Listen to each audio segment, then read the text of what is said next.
Hola, molt bon dia, benvinguts al nou espai de la Boqueria, al bell mig del mercat de la Boqueria. En primer lloc, coincidint amb el Dia Internacional contra la Violència de Gènere, volem deixar clar que la Boqueria condemna i manifesta el seu rebuig absolut a qualsevol tipus de violència. Dit això, gràcies per estar aquí en directe amb nosaltres o en diferit, els que ho veieu després enregistrat, a la presentació d'aquest llibre, La Boqueria 1840-2020. Quan ens plantegem el desenvolupament del 180 aniversari, ara fa 2 anys, una de les coses que es posa sobre la taula és fer un llibre commemoratiu, deixar constància d'aquest 180è aniversari. Després de reflexionar amb els autors com ha de ser aquest llibre, al final el que es pretén és tenir una història documentada del mercat. Sovint ens trobem amb un argumentari popular, amb unes històries, amb un boca-orella, que ens fa, fins i tot a nosaltres, explicar coses del mercat que després la Matilda i el Genís ens han demostrat que no eren ben bé així i que s'ha documentat. Després en parlarem d'alguna d'elles, perquè n'hi ha algunes de molt curioses i que hem explicat moltíssimes vegades i ben bé no eren exactes. Volem destacar també que aquest llibre, tot i explicar com neix el mercat, ara fa 800 anys, el que pretén és centrar-se en els darrers 180 anys de la història de la Boqueria. Aquests 180 anys en els que el mercat s'ubica on estem ara mateix, que és l'antic convent de Sant Josep, tot i que extraoficialment em sembla que 4 anys abans ja estava aquí, però 1840 és la data que s'agafa com a bona perquè és quan es col·loca la primera pedra, si no ja em rectificaran els autors, i explica això, aquests 180 anys, d'aquí el títol, de 1840-2020. Volem començar amb els agraïments, primer de tot a Saba per ajudar a fer possible aquest llibre, a l'Institut Municipal de Mercats, entre altres coses, per fer possible aquest espai tan fantàstic on ens trobem avui, i també la resta de patrocinadors del 180 aniversari, especialment Adam, Aigües de Barcelona, Parlem Telecom, i també tots els comerciants del mercat que en un moment o altre, al llarg de la seva història, han contribuït al desenvolupament de la Boqueria. En aquests 180 anys han sigut moltes les persones que han passat aquí. Penseu que tenim una massa més o menys de 1.200 treballadors, doncs si multipliquem pels anys que té el mercat, cada un d'ells, d'una manera o altra, ha posat el seu granet de sorra perquè avui siguem on estiguem i perquè aquest llibre també pugui reflectir totes les històries que hi han passat.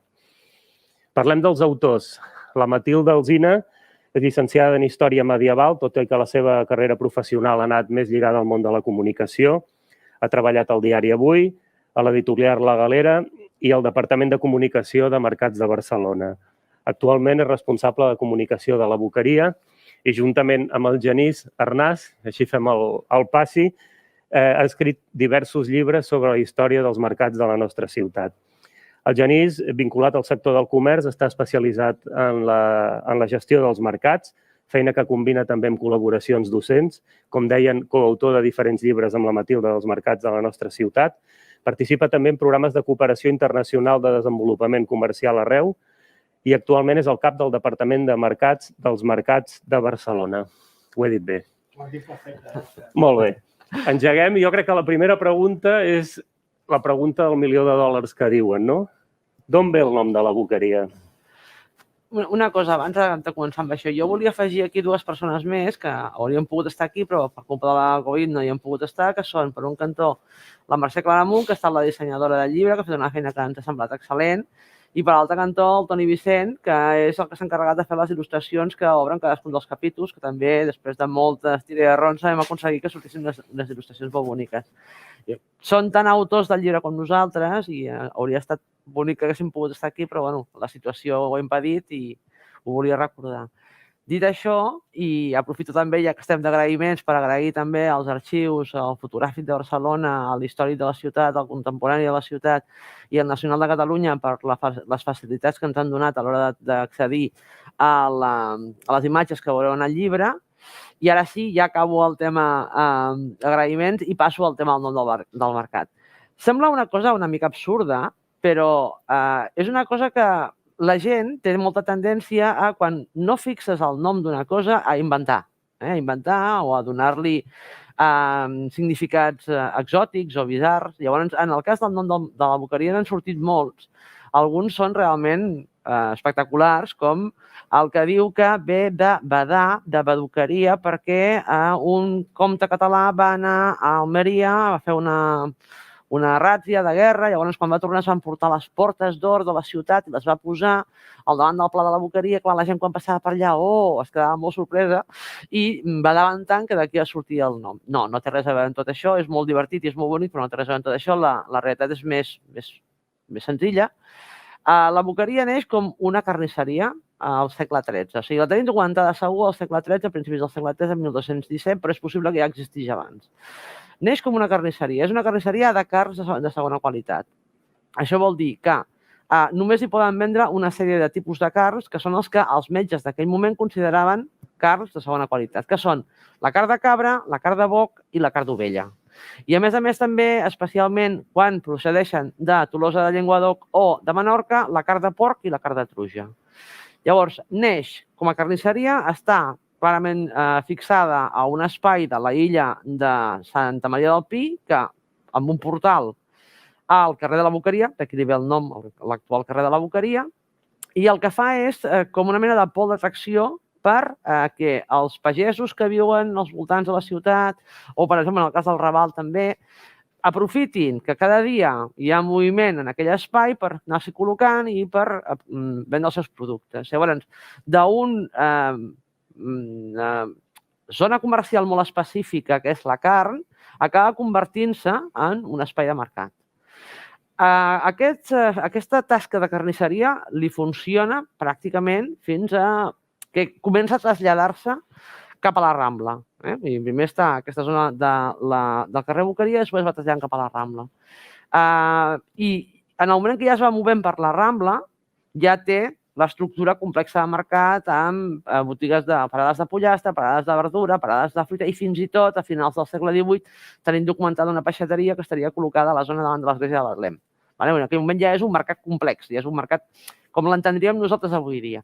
Però l'origen és una carnisseria de carn de segona qualitat, que a més està col·locada en un lloc molt concret, que és la zona on viu la població més econòmicament deprimida de la ciutat, les classes més populars, en contraposició a la carnisseria de carns de primera, que serien moltó, vedella, bou, etc., que aquesta està col·locada al que avui en dia és la plaça de l'Àngel, que llavors es deia la plaça del Blat, que és la zona, si ens fixem, que toca carrer Argenteria, carrer Montcada, que era la zona on hi havia les classes més benestants. I una de les històries que havia sentit també, que m'havien explicat, és que el nom podia venir que com el mercat estava a prop de la bocana del port, doncs que la bocana és la que donava, però vaja, sembla... Per aquí anàvem bé, ja fa anys que expliquem que boqueria ve de boc, o sigui que... Però no amb el següent punt que tractarem ara, Genís, que hem estat enganyats fins ara i explicant alguna mentideta piadosa, i és el que tenim aquí sobre, el sostre. Tota la vida ens havíem pensat que aquest sostre l'havia fet la maquinista terrestre i marítima a Sant Andreu, i resulta que no, que el va fer la Foneria Torres al Poble Nou. Exacte, així és. No, jo crec que confosos. Aviam, de fet, quan fas un llibre d'aquestes característiques, segurament una de les parts més importants és la feina d'investigació, no? I a més amb el repte i una mica l'interès d'intentar sempre acabar buscant alguna informació curiosa o inèdita o que no s'hagi publicat fins a aquell moment, perquè és el que, de fet, li dona interès també en el llibre, no? D'entrada també explicar-vos, i faig un parèntesi, disculpeu, que el llibre està estructurat en 6 capítols. No és un llibre cronològic. I la Matilde i jo, com que havíem fet altres treballs d'aquestes característiques, alhora que la inèrcia, quan vam començar a donar-li forma en el llibre, es portaria a fer un llibre cronològic. Però vam fer una aturada, ara fa cosa més d'un any, vam quedar moltes tardes, xerràvem molt, havíem començat encara a donar-li forma en el llibre, i allà vam decidir que Boqueria era un mercat suficientment singular com per requerir que un llibre fos diferent del que s'havia fet fins ara amb altres llibres que commemoraven centenaris de mercat. El llibre està estructurat en 6 capítols i cada capítol és, per dir-ho d'una forma, temàtic. I hi ha un dels capítols que el dediquem una mica a la història del propi edifici de la Boqueria. És a dir, intentem veure la visió d'aquests 180 anys des de 6 punts de vista diferents, des de 6 visions diferents, i cadascuna té una estructura pròpia dintre del llibre. En el capítol número 2, que està dedicat al que és la història de l'edifici, vam fer una feina d'investigació. Aviam, us hem d'explicar també que Boqueria, com a tal, ja va tenir una primera coberta l'any 1873. Vull dir, aquesta coberta definitiva no és l'única. Hi havia una primera coberta. Una primera coberta del 1873 que l'Ajuntament, bàsicament, es veu obligat a fer perquè tenia molta pressió i tenia, sobretot, un enfado permanent per part de la gent de Boqueria, perquè veia que si bé aquí la primera pedra es posa el 1840, 8 anys després, el 1848, s'inaugura un mercat molt a prop d'aquí, el Mercat de Santa Caterina, amb una història molt similar, que és la construcció del mercat dintre de l'espai del que havia estat l'antic convent de Santa Caterina, aquí és l'antic convent de les Carmelites de Sant Josep, i allà sí que és a cobert. I per tant hi ha una reivindicació pràcticament des del seu inici. Això, a més, es conjuga amb el fet que hi ha diversos projectes que cap d'ells acaben de quallar dintre del que seria l'estructura del mercat. Un, sobretot, que és el que bàsicament al final va acabar inspirant el model de mercat i el projecte de mercat, no acaba d'agradar. Primer perquè ho fa un enginyer londinenc i que en principi el que presenta és un model molt inspirat en el món anglosaxó, el que ell coneix, inspirat concretament en un mercat londinenc, el mercat del Crystal Palace, una mena com d'hivernacle, amb una estructura metàl·lica i molt vidre perquè entrés molta llum, però evidentment, pressupostàriament, l'Ajuntament no pot assumir-ho. I el segon és el que, amb l'argot d'arquitectura, diguem-ne, es coneix com els tinglados, no? Una construcció que es feia servir sobretot en espais portuaris, en espais ferroviaris, en estacions ferroviàries, aquí mateix a prop, a la Barceloneta, els espais, diguem-ne, de magatzem del port eren els propis tinglados. És segurament el que més agrada i econòmicament és molt més viable, però finalment, curiosament, l'Ajuntament el desestima perquè ve de la mà d'un enginyer londinenc i, per tant, ni és arquitecte i consideraven que el mercat de Boqueria havia de fer-ho un arquitecte i, a més, és londinenc i, per tant, no té titulació espanyola. A partir d'aquí hi ha un debat sobre quina ha de ser la coberta i la coberta definitiva es desenvolupa entre el període 1911 i 1916. Finalment, qui agafa el projecte i qui agafa el projecte és l'arquitecte Antoni de Falguera, que treballa una mica sota les instruccions del que en aquell moment és l'arquitecte municipal en cap, que és el Pere Falqués, que ja havia participat en altres projectes de mercat.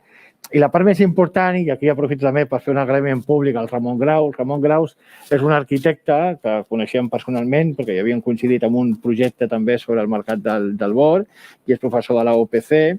Vam contactar amb ell a partir d'un moment en què la Maquinista fa una publicació i ens adonem, i ens crida molt l'atenció a la Matilde i a mi, el fet que la pròpia Maquinista no s'autoproclama, diguem-ne, com a empresa que havia fet l'estructura de la Boqueria. I a partir d'allà tirem una miqueta del fil, el Ramon Gros també ens ajuda i descobrim que, si bé el projecte com a arquitecte és l'Antoni de Falguera, el que és la construcció, l'execució de la coberta definitiva de la Boqueria s'ha fet amb una foneria que tenia en aquell moment molta importància i estava situada al barri de Poblenou, que és la foneria de la família Torres, impulsada per Joan Torres, al principi Joan Torres pare, i que segueix el projecte i és el que finalment acaba fent la Boqueria, Joan Torres fill.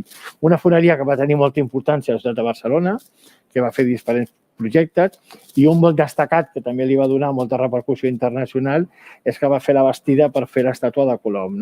Això fins i tot té la curiositat que li va donar un nom i un reconeixement que el reconeixien com l'Eiffel català, una mica comparant a l'Eiffel de França, que havia fet la Torre Eiffel de París, amb aquesta estructura metàl·lica tan curiosa i tan icona de la capital de França. Però sí, és veritat, és una descoberta molt important i posem molt en valor. Nosaltres mateixos estàvem convençudíssims i explicaven sempre, quan teníem visites i publicaven qualsevol document, que l'estructura, i pensant que s'havia fet la resta de marques d'aquella època, la Maquinista, que era fet per la Maquinista terrestre i marítima, i no ha estat així. Ha estat a la foneria Torres del Poblenou. Ja que estem amb la vessant arquitectònica, podem dir, arquitectònicament parlant, que després de 180 anys el mercat de la Boqueria encara continua sent un mercat provisional? Bé, formalment ho és. És a dir, de fet, clar, el mercat de la Boqueria, de fet, inicialment, per això abans deies, ara els autors ens diran si 1840 és el primer moment. És veritat, va haver-hi un moment previ. Pensem, és a dir, l'Ajuntament i la ciutat recuperen l'espai de l'antic convent de Sant Josep el 1835, amb la famosa bullanga del dia de Sant Jaume del 1835, amb la crema del convent de Sant Josep, i aprofita per fer una reivindicació a l'Estat, en aquest cas a la monarquia, de dir, escolta, cediu-me aquest espai perquè en aquesta zona de Barcelona, que està creixent molt, necessitem un mercat, no? Això és veritat. Aquest espai tan singular del mercat de la Boqueria i amb aquesta estructura, el que fa és ubicar el mercat de forma provisional, bàsicament per treure's de la Rambla. El mercat havia crescut molt, perquè inicialment, com explicava molt bé la Matilde, a l'inici del mercat és un mercat de car, però que s'afegeixen pagesos de la zona i ja comença a tenir una entitat molt important, amb una zona que no està preparada per acollir un mercat amb el que representa, insalubre, carros que mouen moltes mercaderies, accidents, etc. Per tant, en el moment que es fa la crema del convent i es decideix que serà un mercat, hi ha com una ocupació molt ràpida de dir, ostres, ocupem-lo ja i traiem el mercat de la Boqueria, tothom content, els comerciants perquè tenen una ubicació ja més o menys definitiva i l'Ajuntament perquè ha tret de la Rambla una zona molt insalubre.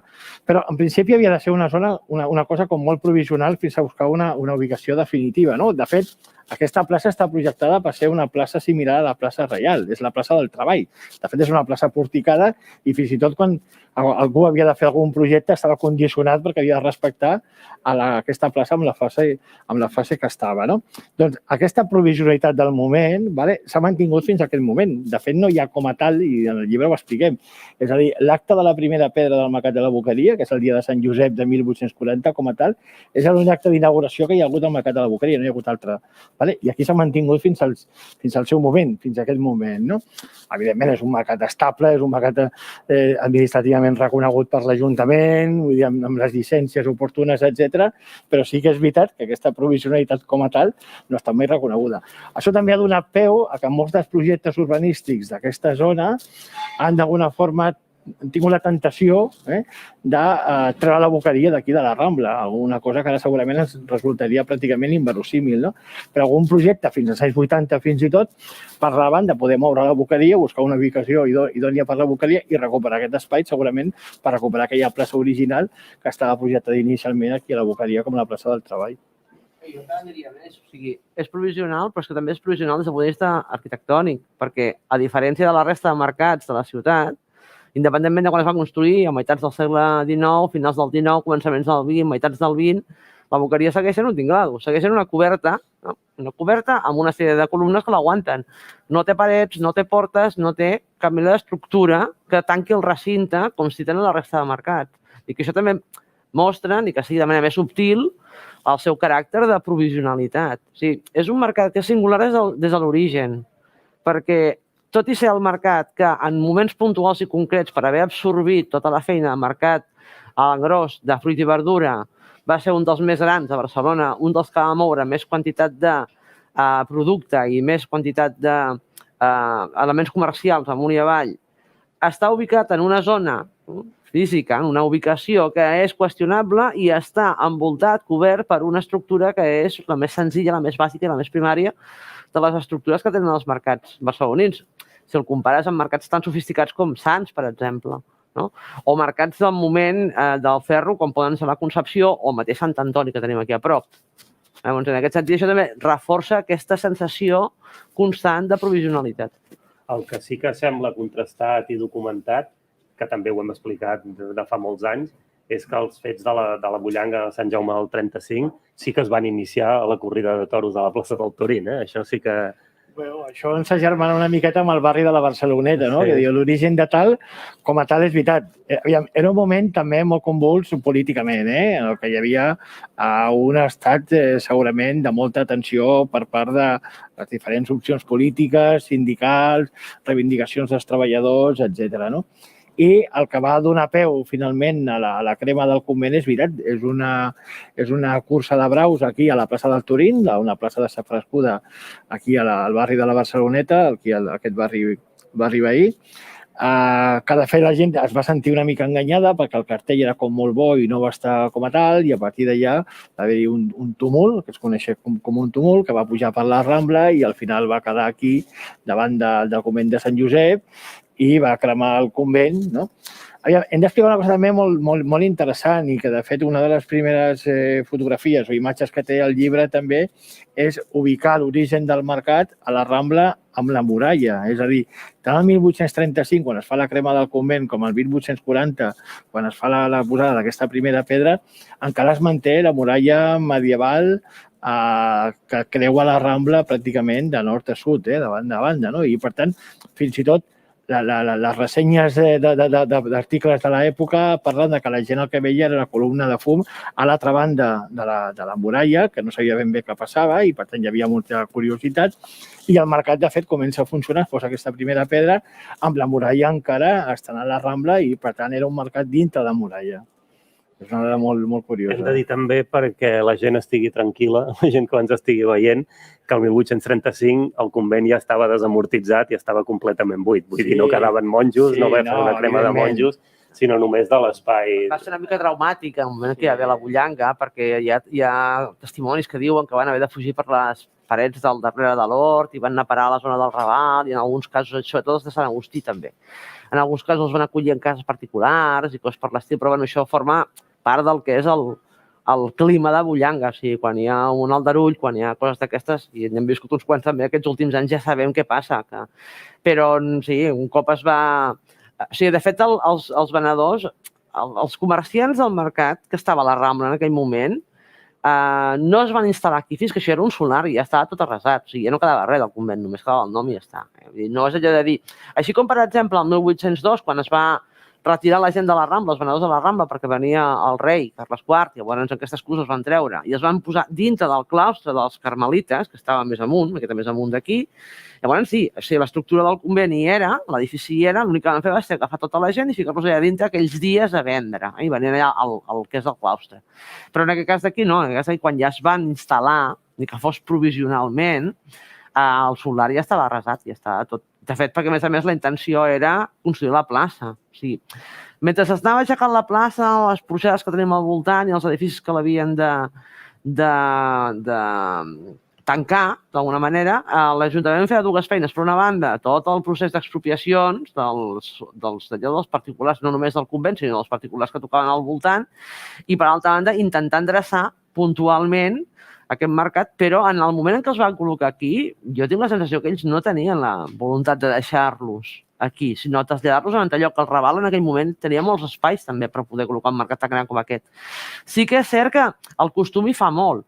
I si tu, com a client, estàs acostumat a anar a un lloc puntual a comprar, que és la Rambla, és molt difícil, potser hi ha més resistència per part del client de treure't d'aquest espai per fer-te anar amb un altre ni que sigui pròxim, que no pas pel venedor. El venedor al cap i a la fi s'acaba ubicant allà on li diuen. I a més, en aquell moment que són parades molt volàtils, perquè es munten i es desmunten de seguida. Llavors, no és tant que faci pressió al venedor per quedar-se allà on està, com el costum de tota la població que ja té els seus camins, les seves maneres per arribar a un lloc concret i que el fet que tu ara els poses en un altre lloc igual me'ls separaràs i així amb una sola visita ja ho compro tot, etc. De fet, hi ha una dada molt curiosa que sembla que hi havia com una certa por de no sortir d'aquí ni tan sols per fer aquesta ni primera ni segona coberta. És a dir, les obres de la coberta es fan amb el mercat en funcionament. Es fan per fases, es va movent, diguem-ne, l'obra i es van movent amb aquesta volatilitat que tenien les parades, feia una estructura molt volàtil, i sense moure's i sense tancar el mercat. I el mercat continua amb activitat comercial i alhora construint tota aquesta coberta que estem veient avui dia espectacular, no? Per tant, imagineu, però segurament és per això, denota una miqueta. No és un fenomen únic, això també l'any passat que vam publicar el llibre del 125 aniversari de Ninot, ahir no passa una cosa molt similar també, i la construcció del mercat es fa amb una part del mercat a dintre, però aquí a Boqueries és especialment curiós que la gent no es vol moure d'aquí perquè segurament es deu sentir amenaçat de dir, ostres, si algun dia es movem d'aquí, no tenim la garantia de que finalment tornem. A més, també hi ha una necessitat. És a dir, si tu necessites proveir la població, la població està acostumada a comprar a la Rambla. Si no els col·loques en algun lloc on puguin anar a comprar... Pensem que tot el procés de construcció de la plaça ha de ser també molt complicat. O sigui, estem dient que la construcció del mercat, del que és la taulada, ha de ser difícil. Però és que la plaça va ser complicadíssima i, de fet, no està acabada. A banda aquella de la plaça de Sant Galdí que falta haver acabat la porxada. I per darrere s'havia de tancar i tampoc no es va arribar a tancar mai. Llavors, tot va ser molt complicat. Llavors, a part que ja tens això, aquestes guerres amb els propietaris a l'hora de fer les expropiacions, necessites col·locar Perquè estem en una època en què no hi ha neveres, el màxim que hi ha són algun rebost i hi ha gent que ha quedat una gelera. Llavors, la compra és diària. Tu has d'anar a comprar un cop al dia, i a vegades més d'un cop al dia, si tens una família important. Doncs no pots escampar les parades, el que són els comerços perquè la gent pugui. I, a més també, ara aquests dies que s'està parlant tant amb el tema de la Covid, que com farem el Nadal, que com serà el Nadal, si ho farem, no el farem, fins on arribarem. És una data molt important des del punt de vista gastronòmic a Barcelona. O sigui, la cuina al segle XIX i fins ben bé als anys 60 del segle XX és avorrida, és repetitiva, és molt trista, perquè a part que no hi ha molts diners tampoc per accedir a segons quins productes, la tradició implica que entre setmanes es menja bàsicament amb una base principalment vegetariana i llavors al cap de setmana sí, es fa el gran àpat. Es fa el cap de setmana, es fa el dia del sant o de l'aniversari del cap de casa i de la mestressa de casa i llavors es fan les grans festes, que bàsicament són les de Nadal. Llavors, la festa de Nadal implica també que durant una sèrie de dies, ja comencem amb aquestes fires d'animals vius que hi ha per tota la ciutat, la de xais, la de gall d'indis, etc. La gent ja es vagi proveint, però evidentment, segons quins productes els deixes fins a última hora. De fet, el mercat de la Boqueria i el del Bord són els dos únics mercats que tenen permís per obrir tota la nit de Nadal. O sigui, la gent va a missa del gall i quan acaba la missa del gall se'n va al mercat de la Boqueria, les senyores a comprar per preparar el dinar de l'endemà i els senyors a acompanyar-los i a veure l'ambient. I les senyores, quan acaben amb això, se'n van cap a casa i llavors es posen a preparar tot el que serà l'àpat de l'endemà. Clar, amb una manera de funcionar com aquesta, eliminar una zona de proveïment tan gran, tan important com la Boqueria és difícil pel dia a dia de la ciutat. Llavors, també és un altre motiu perquè els deixin aquí i els vagin movent mentre van fent tot el que han d'anar fent. De fet, la plaça en si tampoc no implica massa complicació, perquè la idea era col·locar-li una font en el mig i ja està, és el que has dit tu, és una plaça com la plaça Reial, molt senzilla i molt neta. Sí, és tot el que té al voltant el que demana més complexitat, no? Que és tota la porxada dels edificis. Doncs en aquest sentit, ens anem, en funció de la conveniència de cadascun, ens anem adaptant perquè tot funcioni ni que sigui agafat una miqueta en fils, no? Una petita pausa. Sembla que ens pregunten pel canal o han preguntat que qui ha editat el llibre. El llibre l'edita l'Associació de Comerciants del Mercat de la Boqueria. Debuta en aquesta vessant editora i l'edita la pròpia associació del mercat. Veiem també que la història, pel que ha passat, pel que representa el mercat, que a fi de comptes és un lloc on la gent hi va comprar menjar, que tenim com una doble història paral·lela del mercat, que es va juntant i separant, o va en paral·lel, una que faria referència directament a la dieta mediterrània, als hàbits de consum, al producte que la gent en aquell moment té inquietuds o que ha de menjar per força perquè no hi ha altres coses, i d'altra banda la història més pura i dura d'un mercat que va lligat a una història de la ciutat de Barcelona que amb 180 anys doncs, ha viscut la Guerra Civil, ha viscut tota una sèrie de coses, no? Pel tema de la història, el fet d'estar col·locat en un lloc cèntric, també hem de pensar una cosa. O sigui, quan el mercat neix el 1840, les muralles encara hi són. I seran fins al 1854, que és quan es començaran a enderrocar. I s'enderrocaran arran de la gran epidèmia de còlera d'aquell any, que al final ja aconsegueix que una cosa que portem molt de temps intentant tirar a terra, que són les muralles, acabin anant a terra. Llavors, pensem que la ciutat de Barcelona, el centre de Barcelona que coneixem nosaltres ara, no té res a veure amb com era llavors. Ja estava superatapeït, hi havia moltíssima població vivint, carrers estrets, i clar, s'ha fet molta neteja, s'ha esponjat molt la ciutat, però en aquell moment no era el cas. Llavors, aquesta situació de centralitat que té el mercat és una situació que li juga a favor i li juga en contra. Per què? Perquè si tot el gruix de la vida ciutadana passa en uns espais concrets, que a més són petits, el que passa en aquells espais també s'ha de veure reflectit en el mercat. És a dir, si durant l'època dels atemptats anarquistes hi ha bombes, i les bombes són sobretot en el centre de la ciutat, molt a la zona de la Rambla, però també als carrers que van de la Rambla a la plaça de l'Ajuntament, per entendre, i després en el Raval, tard o d'hora alguna bomba de cara a la Boqueria. I és com el que passa. De fet, n'hi ha un parell, el 1908, el mes de març i el mes de juny. Hi ha dues bombes, i a més col·locades sota d'una parada del mercat. O sigui, no estan allà involuntàriament, no, s'han col·locat allà expressament. Doncs en aquest sentit, sí que la Boqueria viu, que és un petit microcosmos que viu el mateix que viu la ciutat. Si la ciutat té una sèrie de moments festius, la Boqueria me'ls viu. Per exemple, doncs, si la ciutat la celebraran festes de la festa de la Mercè, la Boqueria per la Mercè prepara les seves activitats, que que si cercaviles, que si valls, que si petardos, que si hi ha un any en què munta tota una sèrie de globus aerostàtics, que són de diferents tipus, i uns que són grotescos, etc. I a més, doncs, comencen les cercaviles a les 7 del matí, vull dir que els pobres veïns també devien tenir una sarana bastant important, no? I al revés, si la ciutat necessita reforçar el seu ambient festiu, tira dels mercats. Per exemple, a començaments del 1905 s'inventen una activitat que en diuen la Festa dels Mercats, que és una gran desfilada, que tindrà continuïtat fins al 1930, de manera més o menys alterna. Els primers anys del 1905 al 1900, fins a la Guerra Mundial, tenen una continuïtat seguida. Després van alternant. Llavors, en aquest cas d'aquí, els mercats el que fan és construir una sèrie de carrosses i fan una desfilada per la ciutat que la gent va veure. Això també serveix una miqueta com a reclam, perquè és quan comença la societat d'amigos del turisme. Llavors serveix com a reclam perquè els estrangers comencin a venir a Barcelona, perquè és una ciutat bonica, etc. Vull dir que l'Ajuntament tira dels mercats, i en el cas de la Boqueria, sempre, i no és per presumir, és que és el mercat més gran, atenció, sí. De fet, el Born és més gran que la Boqueria, però no té tanta moviment o més moviment que té la Boqueria. I no oblidem que quan parlem de la Boqueria parlem de Jerusalem, que avui en dia no existeix, però que estava aquí darrere, a la plaça de la Gardunya, que era pràcticament de la mateixa dimensió que tenia el mercat de la Boqueria actual. Exacte. És un mercat molt gran. Per tant, si amb una d'aquestes desfilades cada mercat hi porta una carrossa i la Boqueria en porta 3, tampoc és tan estrany. I perquè, a més, en alguns casos, una de les carrosses és de les floristes de la Rambla, que teòricament són independents, però depenen administrativament del mercat. Aleshores, la interrelació que hi ha entre la ciutat i el mercat és molt forta, tant com a reflex del que passa, el cas de les bombes, el cas de les inundacions, el cas de la crònica més negra, les malalties, les epidèmies, etc., com en el cas també més positiu, més festiu. Cada vegada que pensem una cosa, tothom recorda, o la gent que té certa edat recorda segur la fotografia de Pasqual Maragall amb el Covid per donar canxa als Jocs Olímpics del 92, feta on? Al davant de la porta d'entrada per les Rambles de la Boqueria. L'hauria pogut fer a qualsevol altre lloc, però és que en aquell moment fer-la allà era ja marcar un lloc. Si tu ets noruec i veus aquella foto i veus aquell escut i dius, vale, Boqueria, Barcelona.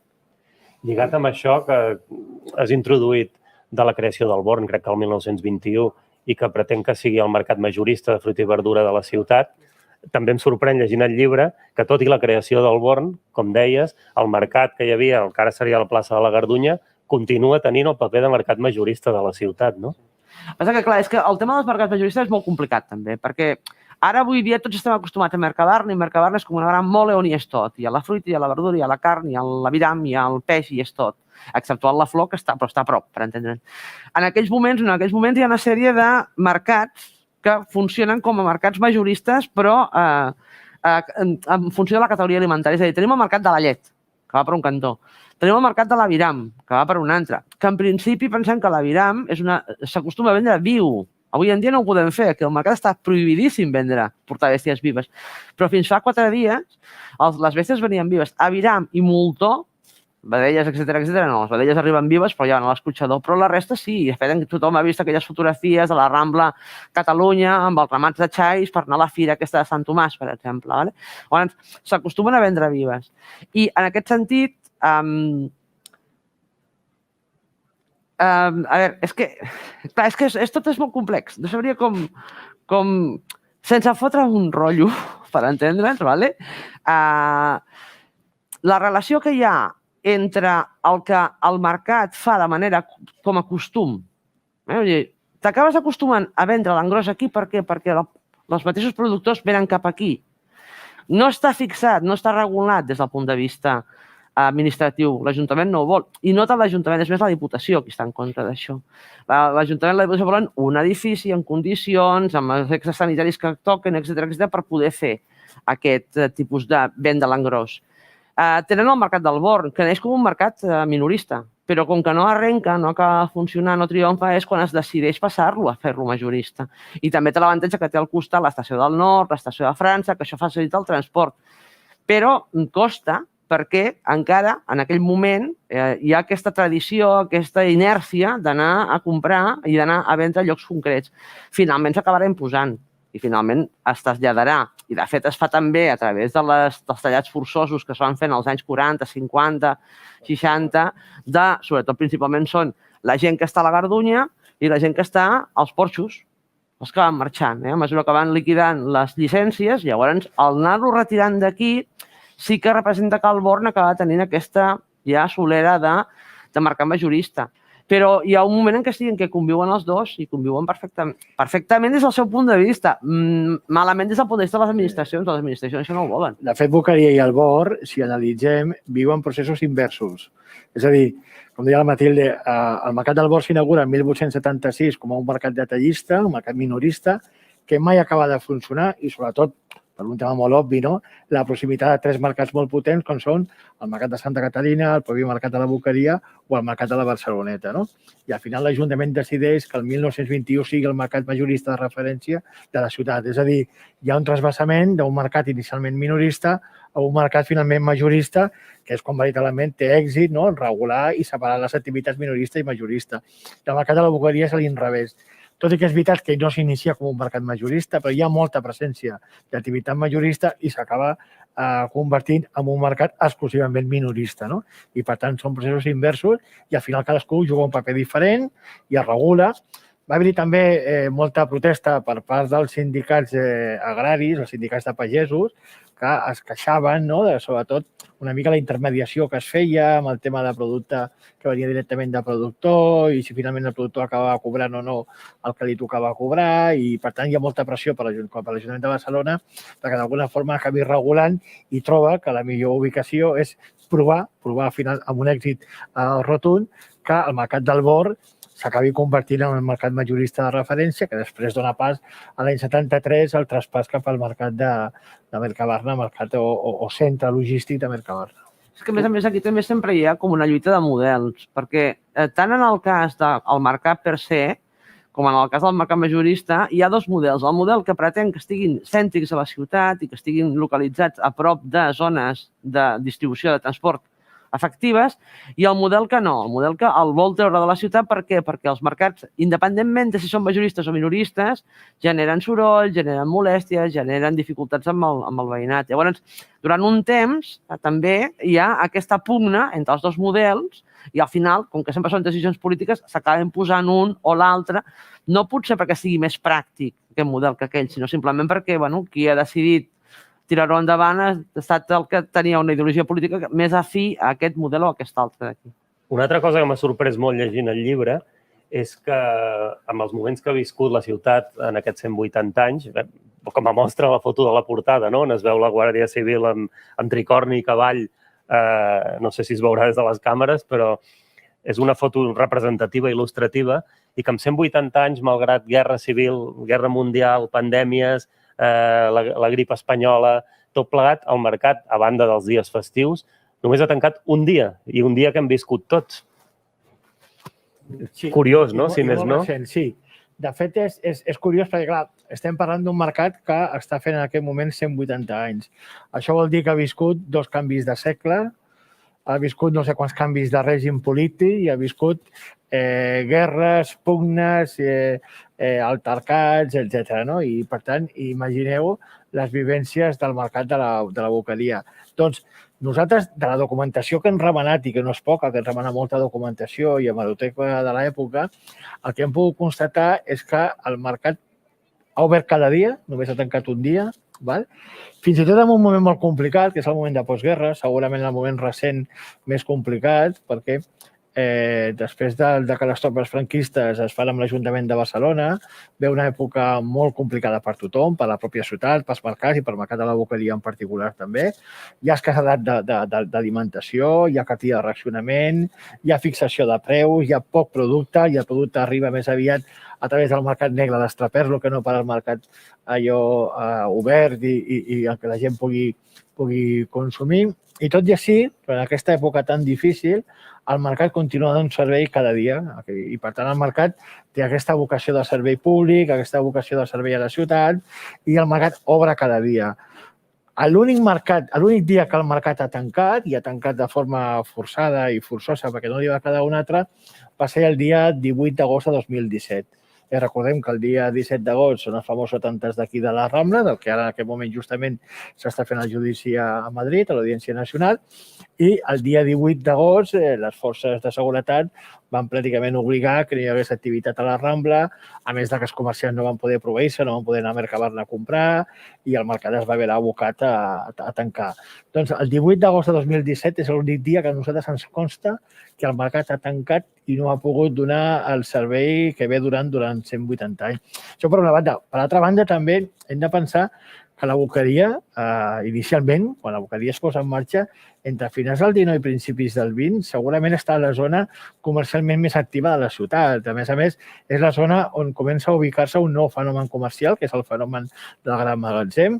I, per tant, en una zona molt curta entre el Portal de l'Àngel i carrer Palai, tenim Can Jorba, tenim els magatzems, el Siglo, Capitol, el propi Cepo, més la boqueria. 180 anys després, analitzem aquesta zona, l'únic comerç que es continua viu i continua actiu en aquesta zona és el mercat de la boqueria. Per tant, vol dir, això demostra la fortalesa comercial, la fortalesa de les persones que fan la boqueria, l'aposta municipal i de la pròpia ciutat pel mercat i, per tant, aquí es manté encara viu i amb molts anys de vida per endavant. Si em permeteu una anècdota, si més no graciosa, abans de tocar l'últim tema del que volíem parlar, em sembla que us ho vaig explicar, l'altre dia van venir unes noies universitàries que estan fent un treball de la boqueria i els hi vaig ensenyar, tot i que estava embargat fins avui, els hi vaig ensenyar la portada del llibre, que és prou, com us deia, prou representativa i significativa. I el que vam veure d'aquí, de tot el llibre, és que aquest home que hi ha aquí a la cantonada que desapareix, doncs tenia un look com els Peaky Blinders, no? Em va fer certa gràcia de dir, no sé, se te'n van els ulls d'aquest cavall aquí amb el tricorni i aquesta part més jove se'n va anar cap al, per dir-ho literalment, un outfit Peaky Blinder, no? De l'entrada de boqueria, per exemple, i també vam analitzar-ho, o sigui que al final també el llibre té l'espai que té i tant de bo haguessin tingut més espai per fer-ho, no? Però fins i tot vam recollir 4 models que ha tingut el propi escut de la boqueria. És a dir, aquesta arcada modernista que té la boqueria és de l'any 1913, que es va fer una rehabilitació justament pel centenari, l'any 2013.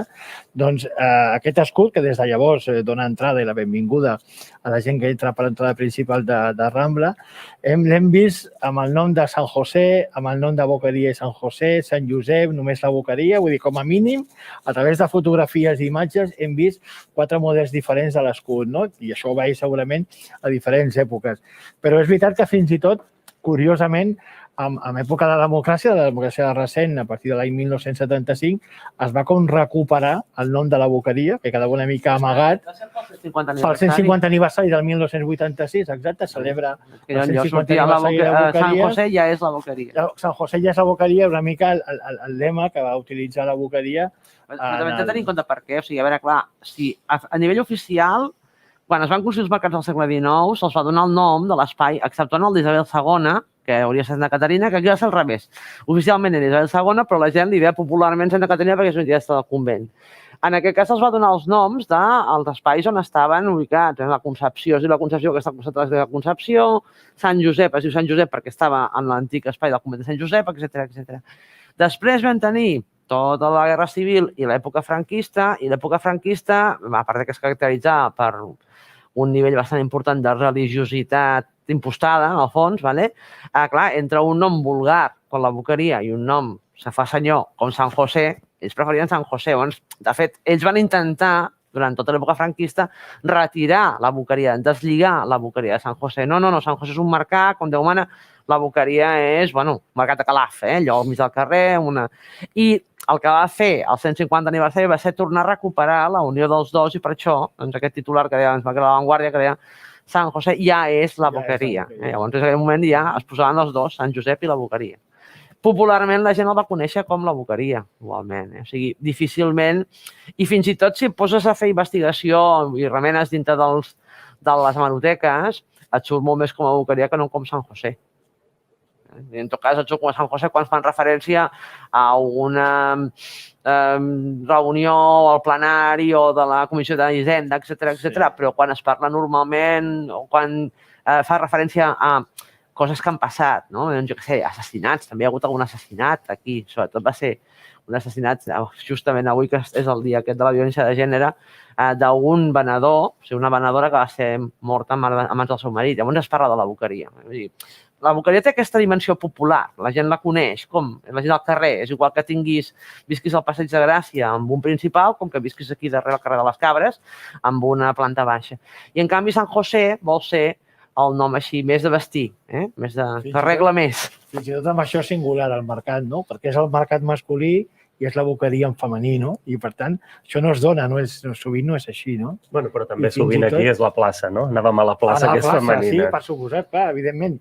Aviam, què millor que estem explicant que l'origen d'aquesta zona i d'aquest espai és una plaça, i de fet està projectat com a plaça, no? Hi ha l'espai de trobada, d'intercanvi, de compra entre productors, venedors, després d'alguna forma es comencen a celebrar les activitats i el productor es dedica a produir i comencen a fer una mica d'ofici, diguem-ne, el carnisser, el puiaire, el fruiter, el peixater, etc. Molt bé. Per anar tancant, parlem precisament del capítol que tanca el llibre, del 6è, no? Que potser és aquest capítol més sorprenent, més diferent, i que el que heu volgut, entenc, deixar és constància de com s'ha viscut aquesta situació tan extraordinària just en el moment en què s'estava fent el llibre. I que us veu trobar, no sé, expliqueu com va anar i com veu decidir afegir aquest capítol. Evidentment vam decidir-ho en el moment, és a dir, quan abans us explicàvem que nosaltres vam començar d'una forma, com ens imaginàvem el llibre, doncs pràcticament abans del Nadal de l'any passat, ara fa pràcticament un any, i aquesta visió d'aquests 6 capítols, doncs aquest 6è capítol no estava ni pensat ni molt menys, perquè evidentment en aquell moment més enllà de les poques notícies que arribaven de la Xina, del tema aquest del Covid i de més, poc imaginaven que acabaríem patint el que hem patit, no? El que passa que a partir del moment en què el 14 de març es decreta l'estat d'alarma i la ciutat i el món, per dir d'alguna forma, acaba vivint el que hem viscut amb aquesta pandèmia, vam creure oportú donar veu a les persones com van viure un moment tan crític com és aquest. Segurament un moment que mai cap de nosaltres pot comparar abans perquè no hem viscut una situació d'aquestes característiques tan greu i tan dura per tothom, però era important com, amb aquesta vocació de servei que estem dient de la Boqueria, moltes de les parades van seguint donant servei dia a dia i en moments de dificultats, fins i tot amb el desplaçament per venir fins aquí, per arribar, per proveir-se, per anar a Mercabarna, etc. Però que era oportú que tinguessin veu perquè el mercat també el fan i per i per les persones, no? I les persones que estan dintre de la Boqueria, no només comerciants del mercat, que també, però també personal de serveis o la pròpia associació de comerciants. I jo sobretot el que destacaria, i amb això hem parlat moltes vegades amb la Matilde i com que hem fet entrevistes conjuntes i per separat i jo crec que estem bastant d'acord, és que la sensació en cap moment va ser de dramatisme. És a dir, més enllà que els primers dies van ser un cop molt dur i que va venir de cop i no esperat, però sobretot va sortir una miqueta aquesta força interior, no? Com quan tens una malaltia que dius, ostres, això jo m'he de reposar i he de ser fort i he de fer el que hagi de fer perquè jo això ho vull reconduir, no? Doncs una miqueta en aquesta sensació de dir, ostres, què podem fer per reconduir, què podem fer per anar a buscar aquests clients i clientes que tinc i que no estan a prop, que no poden venir, com els hi portaré el gènere, com habilitaré un sistema de servei a domicili, com els hi porto a la gent gran, que són la meva gent fidel a la parada, etc. No? I, bueno, jo crec que és la part més humana del llibre, una de les parts més interessants del llibre, i jo crec que estem molt orgullosos d'aquest capítol, Matilde. De fet, a més, també hi ha un element que s'ha de... Jo, per anar treballant això, i sobretot el capítol anterior, que era el capítol que explicava una miqueta això, no, la relació que hi ha entre el que passa a la ciutat i el que passa al mercat, vaig estar buscant també molta hemeroteca per la grip del 1918, la grip espanyola, com s'havia viscut, etc. Em vaig trobar que de la manera que s'explicava i l'espai i l'extensió que se li donava no és comparable avui dia. Són dues pandèmies que s'han tractat d'una manera molt diferent, tot i que es diu grip espanyola perquè aquí la premsa sí que la podia tocar, en canvi la resta dels països europeus no podien perquè estaven dintre de la guerra. O sigui que igualment tenim permís per tocar-la sense censura. Es tocava d'una manera molt, no sé, com alegre, com infantil, per entendre'ns. En canvi, avui en dia es tracta d'una altra manera. Però una de les coses que també vaig estar mirant, a part d'aquesta grip, va ser les epidèmies de còlera del 54, l'epidèmia de 1821, que en aquell moment no estava al mercat aquí, però sí que estava en el seu lloc originari, la Rambla, i una de les coses que vaig veure és, sobretot, la més evident de totes, perquè a més també hi ha testimonis de l'època, la del 1854, que què va fer la gent? Va marxar de la ciutat. És a dir, ara la ciutat està buida perquè ens han tancat a casa. Però el 54 estava buida perquè la gent que va poder va marxar de la ciutat. Van marxar cap a fora, cap a altres ciutats, cap a altres, si tenien torres, etc, fora, per evitar això. Llavors, les cròniques de l'època expliquen que doncs, això també el silenci del centre, que no hi havia els riures de la canalla, ni els jocs, etc. I, igual que van marxar la gent, van marxar els venedors, les botigues van tancar, els que es van quedar aquí es morien de gana. Llavors, hi va haver com una mena d'unió entre les autoritats i el gremi d'hostaleria per produir, per elaborar, per preparar menjars per a aquesta gent perquè no es morissin de gana, els que no van poder sortir perquè eren pobres o perquè tenien una sèrie de feines essencials i no podien marxar. I en canvi aquesta vegada ha estat al revés, aquesta vegada hi ha hagut les botigues, totes les botigues que han pogut obrir, que els han donat permís per obrir, han obert. I fins i tot algunes que no han tingut permís haurien pogut obrir, però no les han deixades. Hi ha hagut un canvi molt gran entre la reacció, o sigui, aquesta consciència d'estar fent una feina essencial, també crec que suma a que traguéssim múscul tots plegats. I sobretot en un moment en què es complicava, que el mercat és molt gran, és el mercat més gran que queda ara, perquè les remodelacions que hi ha tots van agrupant-se més. Llavors, clar, imaginem-nos venir al matí i veure pràcticament els passadissos en 3/4 parts en parades tancades i que jo tinc la meva parada aquí, però l'altra que està oberta està allà baix, etc. Clar, la sensació d'impacte havia de ser molt gran. Però al mateix temps aquest convenciment que ells estan fent una feina que és indispensable i com que l'estan fent s'han d'enfrontar fins i tot al d'això, a la por a poder-se infectar amb aquest virus, que no es coneix i no sap com funciona, etc. Això és el que val la pena destacar. Crec que la gent de fora, exceptuant els que són clients aquí, no ho saben i per això també està fet aquest capítol i crec que suma si aquest element no es va viure de manera dramàtica, es va viure de manera natural. És el que s'havia de fer. Matilde, Genís, moltes gràcies per la vostra feina, moltes gràcies per aquest document històric que ens deixeu, que els que faran un llibre d'aquí 180 anys tindran la feina una mica més fàcil perquè hi ha tot això... O no, perquè en 180 anys poden passar moltes coses. Documentat. És un llibre de lectura relativament ràpida en què hi ha molta informació, amb la qual cosa rellegir-lo és un plaer, perquè sempre ens queda alguna cosa per descobrir. En l'aspecte més pràctic i crematístic, direm que el llibre ara per ara es pot comprar al punt d'informació del mercat, a la llibreria Ajuda amb la Central del Raval i a les 5 botigues de Bacus de la ciutat de Barcelona. Moltes gràcies. Gràcies per ser a l'altra banda els que ens heu vist en directe i els que ho veureu demà o d'aquí uns dies. Gràcies, Matilde. Gràcies, Genís. Gràcies a vosaltres. Un plaer. Vinga, gràcies.